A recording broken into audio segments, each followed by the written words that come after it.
রাজনীতি থেকে সরে দাঁড়ানোর সিদ্ধান্তের আভাস দিয়েছেন বিএনপির মহাসচিব মির্জা ফখরুল ইসলাম আলমগীর।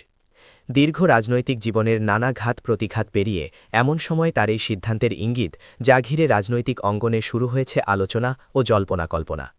হঠাৎ কী কারণে এমন কঠিন সিদ্ধান্ত নিতে যাচ্ছেন তিনি, এ প্রশ্ন এখন ঘুরছে সর্বত্র।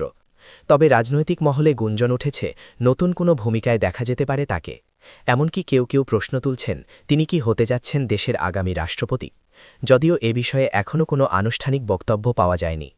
এক সাক্ষাৎকারে নিজের অবস্থান তুলে ধরে তিনি বলেন, এই জন্যই তো যুদ্ধ করেছিলাম। এখন নতুন নতুন আইন হচ্ছে, যেখানে কথা বলাও কঠিন হয়ে যাচ্ছে। দেশের বর্ষিয়ান এই রাজনীতিবিদ প্রায় ৩৫ বছরের বেশি সময় ধরে যুক্ত আছেন বাংলাদেশ জাতীয়তাবাদী দল এর রাজনীতির সঙ্গে।